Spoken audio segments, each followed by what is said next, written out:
nós encontramos nesse trabalho conjunto várias coisas bem legais, assim. Primeiro, essa que foi a Lagoa da Mangueira, que foi nossa início de tudo, do primeiro projeto, que é encontrar os nossos ativos ecológicos invisíveis. O Brasil é um país maravilhoso, olhando para ele mesmo, tem um potencial imenso, imenso, imenso de fazer coisas legais e de coisas importantes, e muitas vezes a gente adota tecnologias e formas de fazer que não são as melhores para nós mesmos.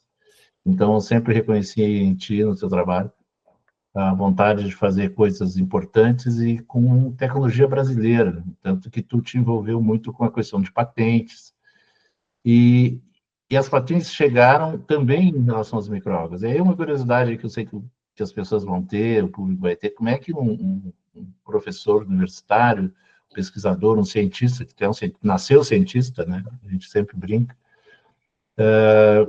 encontrou nas microalgas um propósito. Conta um pouco aí como é que tu chegou até as microalgas, por favor. A minha chegada nas microalgas foi interessante, porque quando eu estava terminando o doutorado, eu estava trabalhando com resíduos agroindustriais da indústria de arroz, tá? O que sobra do arroz? O arroz chega branquinho para nós, existe um resíduo para ele chegar branquinho para nós, que ele não é branquinho, todo mundo sabe que a cor do arroz é outra. Eu trabalhava com esse farelo de arroz, foi minha tese de doutorado, foi com isso. Só que a Rio Grande, junto com o Rio de Janeiro, a maior área com águas nesse país, tá? Esse paísão enorme que a gente tem. Nós temos a maior lagoa, a Lagoa dos Patos, que é a maior lagoa da América Latina, nós temos a Lagoa Mirim, que é enorme, é a única lagoa binacional do Brasil, e nós temos o Oceano Atlântico. Todos os rios do Rio Grande do Sul desaguam na Lagoa dos Patos, e a Lagoa dos Patos deságua no Oceano Atlântico. Então, eu achava, claro, o arroz ele é cultivado com muita água aqui no sul do país, né? Diferente do que acontece no centro-oeste, que é o arroz irrigado que a gente chama aqui, né? Mas tem esse mar enorme, esse marzão aqui, o Oceano Atlântico, o Grande, tem a maior praia do mundo, no Guinness, que é a Praia do Cassino, que vai desde Rio Grande até o Uruguai. Eu estava terminando, antes de terminar o meu doutorado, eu pensei, não, eu tenho que trabalhar com alguma coisa ligada à mar, a minha universidade é uma universidade vinculada ao ecossistema costeiro, e está isso na filosofia da universidade, a primeira universidade do Brasil que tinha aprovado pelo Conselho Universitário um processo filosófico.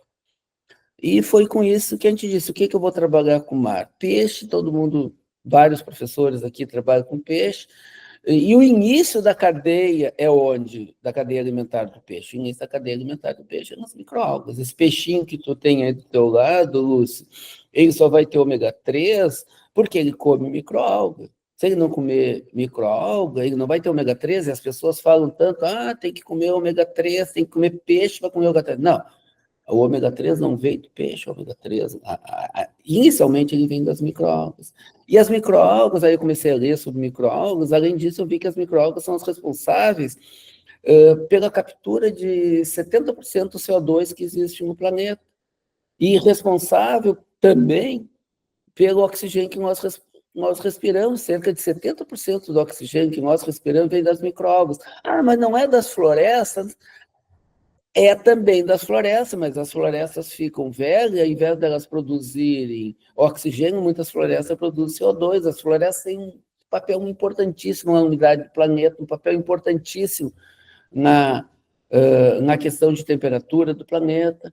Mas olha bem, se a gente pegar o nosso planeta, 2/3 desse planeta é água. E onde tem água, tem microalgas. Qualquer água, no Mar Morto, tem microalgas. Mas agora, se vocês olharem, se a gente olhar esse mesmo mapa mundi, olhar a Terra, do 1/3 que existe terra, pouquíssimas terras existem florestas. A grande maioria das terras é o quê? Deserto.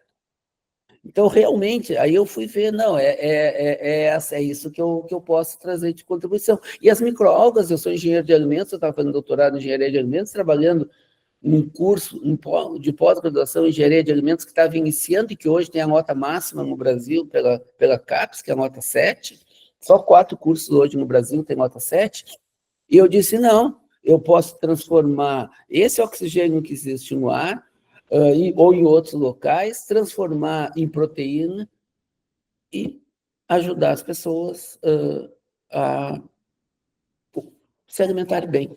Porque, na realidade, é isso que acontece. A gente tem uma grande parte da população que está mal alimentada por ou por hipernutrição. E as micro-algas são capazes de fazer isso, dar um equilíbrio muito grande à saúde, além de um equilíbrio muito grande à alimentação. Foi esse o início de tudo. E a gente, quando teve aquele seminário lá, nos anos de 98 que eu falei, a gente já estava numa caminhada de 3 anos com micro-algas, e a partir dali a caminhada deixou de ser uma caminhada, passou a ser corrida, a gente começou a correr. Hoje, não o Jorge, mas o nosso grupo, o meu grupo, e graças às pessoas que estão no meu grupo, a gente é, sem dúvida alguma, o grupo mais importante que trabalha de micro-algas no país, isso reconhecido por todas as editoras científicas, e a gente está entre os 10 desse planeta, com certeza. A quantidade, tem 50 doutores formados já que estão espalhados no mundo afora. A gente tem doutores nossos trabalhando com micro-algas no Canadá, nos Estados Unidos, na Espanha, em Portugal, na Alemanha. Então, assim, a gente tem hoje espalhado o que a gente conseguiu formar de recursos humanos, que na realidade é um outro grande fator, que são as pessoas, né? Essas pessoas vão fazer o efeito de capilaridade e o efeito de multiplicação mundo afora.